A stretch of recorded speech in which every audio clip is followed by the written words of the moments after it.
In this video, I'm going to cover assembling and fitting out a 3D printed RC Warship kit from South Jersey Shipyards. The ship shown here is the HMS Erin, which is a 4.5 unit dreadnought, World War I from Britain. It's a good small boat, 28 seconds, so it gets a unit and a half of side mounts. So it should be a fun boat.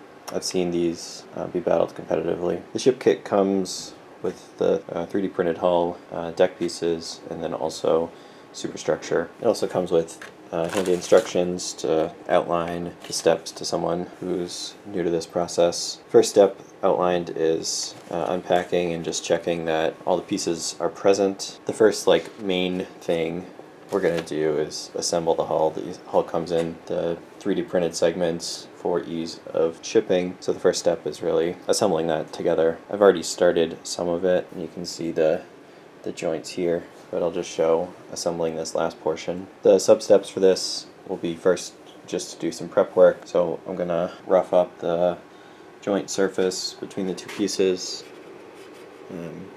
right here. Also going to make sure the alignment holes, or the bolt holes, are clear so the fasteners can go through there. The kits come with M4 bolts, comes out to be about 5/32 diameter. What I do is I just run a drill through the holes to clear out any plastic that's in there that makes assembling easier. And then I'll take a sanding block with some rough sandpaper and just rough up the surfaces on either side, which will help remove any film that may be on there and also helps provide a better adhesion surface. I've used a couple adhesives. For the first couple segments here, I used epoxy. You can kind of see the shiny portions as this is just about dry. So I've used epoxy in the joint. Another common adhesive is E6000.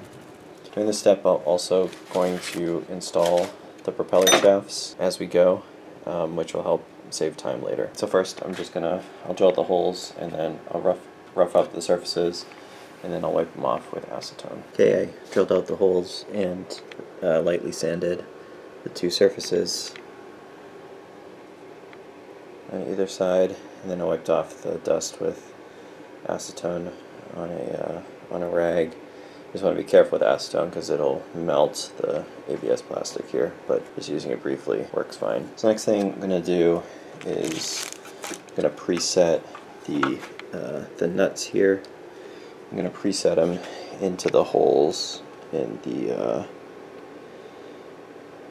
one piece here. So you can see there's usually some extra plastic there. So what I'll do is I'll actually use channel locks, and then I'll put the nut kind of in place, and then I'll use the channel locks to squeeze it in. It just helps get it in there, because when you're trying to screw it together, sometimes the bolt won't go, or the screw won't go far enough to grab the nut and pull it in. I preset the nuts, so you can see them in there. That's just going to make the next step easier.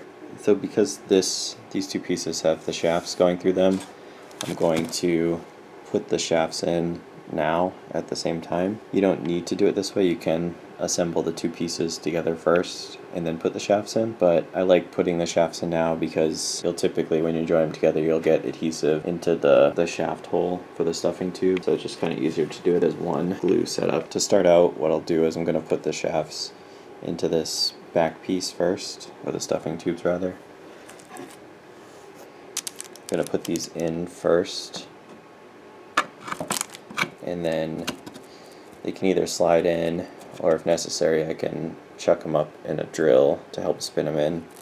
And then as I put them in, what I'm going to do is I'm going to get the one end in, and then I'm going to put E6000 on the joint there. So as I push the stuffing tube in, E6000 goes between the stuffing tube and the plastic, while trying to keep the end, or the bushing, keep that clear of adhesive so it doesn't get gunked up, which would inhibit the ability for the shafts to spin. Okay, so I've put some E6000 on, and then just kind of pushing the shaft in. And I want to get it so it gets all the way to the end of this piece. I'll explain why in a minute, but just kind of put it in, twist as you go, and then at this point there's kind of too much friction, so I'll chuck it up in the drill and then use the drill to push it the rest of the way. And just by having the glue at the joint here as it goes in, it'll put more glue into the joint. Okay, at this point I got the stuffing tubes in. I got one of them, so it's sticking out just a little bit. So what I'll do now is I'll coat both joining surfaces with E6000, and then I'll kind of line up the first hole there, fasten the two pieces together, and then I'll put the stuffing tubes in the rest of the way. Because they're kind of towed out, I can't have both of the stuffing tubes sticking out because it's going to be wider than where the opening is. I put E6000 on both pieces. Coverage doesn't need to be perfect because when the pieces squeeze together, the E6000 will distribute. Okay, I put the first two screws in on the bottom just to kind of hold the pieces together. And then now I'll get the two screws under the deck. You can see how the E6000 kind of comes out of the joint there. Okay, I have all four bolts in, really just finger tight. You don't need to put too much torque because it's really the adhesive that's gonna hold it together. So now I'll just take a paper towel and wipe off the excess because that'll make cleanup easier once it dries. And then I'm gonna continue pushing the two shafts in. I'll use either the drill or if necessary, I'll use a hammer to help knock them through until they line up at the gearbox. To get the shafts in the rest of the way, I put the boat up against a wall using a yoga block as sort of a cushion so I didn't damage the bow. And then I just used a block of wood and a hammer to get them in. Now what I'm looking for is I need to make sure that there's going to be enough room for both the rudder, which is right here, so the leading edge of the rudder, and then the propeller, which kind of goes right there. Now I don't want there to be a lot of space. I want it to pretty much just be touching.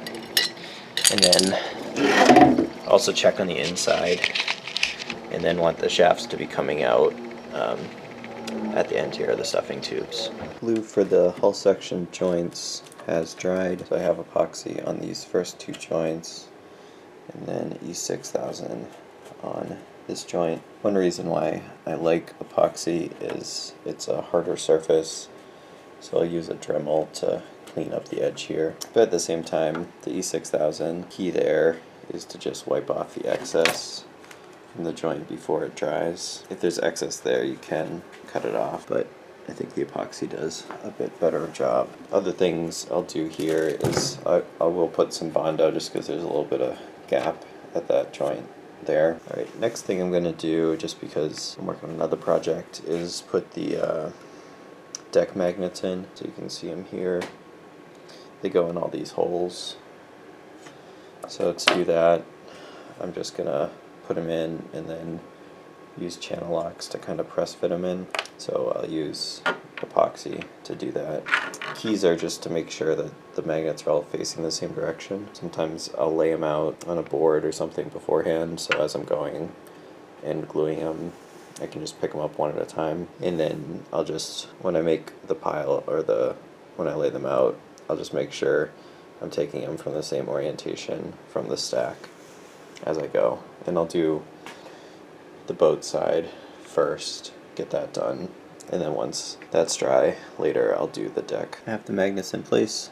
They all went in pretty well. I'll just sequentially go from one end to the other, putting a little bit of epoxy in the hole and pressing the magnet in, then making sure the top of the magnet is flush with the top surface there. Things to look out for, you just want to make sure the magnets maintain the same orientation. So especially when I'm bringing the channel locks close to it, I'll make sure I continue to hold the magnet down so the magnet doesn't flip and jump to either an adjacent magnet or to the channel lock. But overall these went in pretty well. The next step was to glue in the magnets and barbettes into the wooden deck pieces. To do this, first I'll lay out the magnets.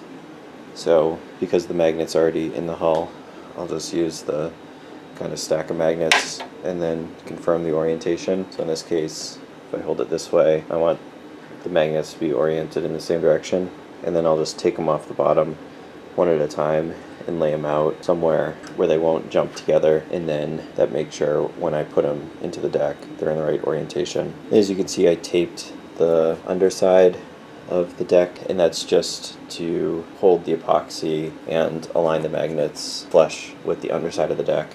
The magnets are a little loose in the wood, so they won't hold in just by friction, so need tape or something to hold them flush. And then it's really just epoxy. Put a little glop of epoxy in each hole, put the magnet in, push it down to get it flush. Another thing I did at the same time was install the barbettes, which are these cylinders here. So for this, you want to make sure you understand what gun layout you're going to use, and then the way these are designed is the gun will come through the back open portion here and then go out in the direction of the solid portion. So for this boat, it's going to have two stern side mounts because those are effective guns. So it's just one facing one way and then one facing the other. And then it'll have a bow gun angled off 15 degrees right there. And then the midships and the very forward turret, those ones are just going to be pointed fore and aft. Now with these, they have a little lip, so there's a notch where a smaller diameter goes into this hole, and then it's a larger diameter on the actual outer diameter of the barbette. So for that, I'll just put epoxy along the piece of plastic, and then also coat the wood surface, and then stick them in. And then on this one, just to try to get the barbettes flush, I put some clamps on a couple of them where I could reach a clamp easily, but generally just kind of push them down and then make sure this edge right here is flush against the deck. You can see from the underside. Okay, so now that epoxy's dried, I will remove the clamps and the tape, and then I'll probably sand this rough epoxy or this dried epoxy, so then I can coat the deck pieces completely in epoxy. The reason for coating the wood is because the boats sink, so wood absorbs water, so you want the wood to be completely sealed. I use epoxy because that's what it's designed for. Other folks have used like a urethane varnish or some other sealants. I coated the deck with epoxy from extra epoxy jobs I was doing on another project. Main objective is to completely cover the piece, including the edges, and then get a nice smooth surface. So on this one, after the first coat, it might be a little rough.